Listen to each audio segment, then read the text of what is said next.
getting back to this Four of Wands, all right, the 1111. A lot of you might be seeing 1111 if you're into numerology, okay? I'm getting the threes as well, coming up strong in the eights. So 333, 888. If you're seeing any of these repeating numbers, this message could definitely resonate, relate to you.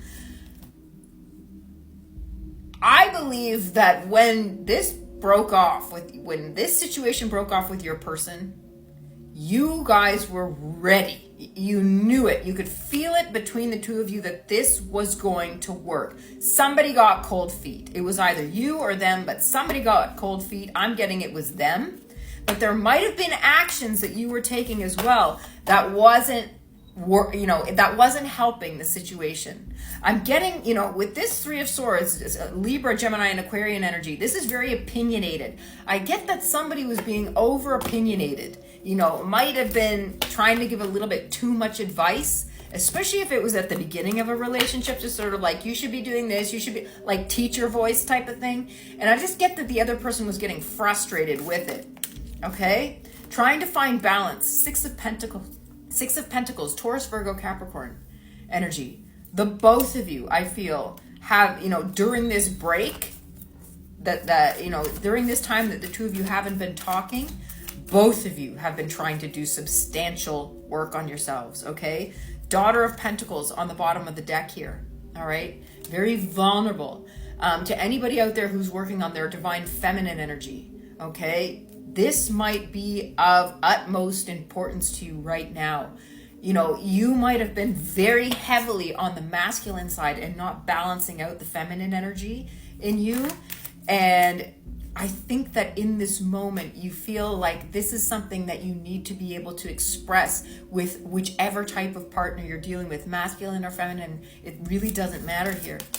The moon, okay? Your intuition. Working on your inner knowledge, your inner wisdom, really trying to understand why you do things the way that you do. You might be reading up a lot. I'm just getting sort of that image of somebody cozy, in their bed with blankets. Well, I know it's the summer where I am over here in Italy anyway, so maybe not the blankets, but candles, book, reading up on yourself. You might even be checking up stuff on YouTube, watching videos, learning about yourself, learning about, relationship styles and patterns. And I just feel like you've been doing the work on you. And your divine feminine energy, I feel, for a long time was just screaming. And, those need to be balanced. The masculine and the feminine, divine feminine, need to be balanced within yourself and within the other person as well. So I believe that, Empress on the bottom of the deck here. Whew. Okay, so definitely Taurian energy coming in strong. A lot of self-work being done here, okay, to create, to really get into this Empress mode. Now, we also have the Fool on the bottom of the deck, so very strong Aries energy. Taking a risk, okay.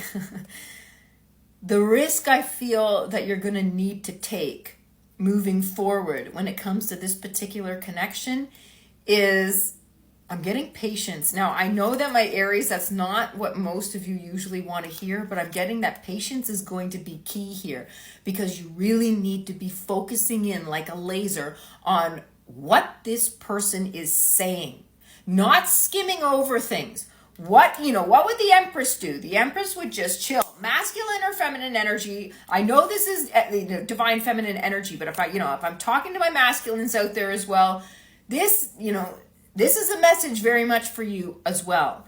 That Empress mode is, I'm going to sit back and I'm going to pay attention. I'm going to watch you. What are you saying to me?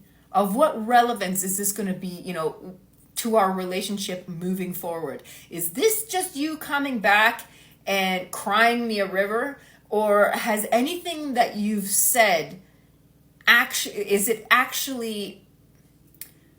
is it going to work towards the benefit of the both of us moving forward in a relationship that's going to actually be substantial and fruitful?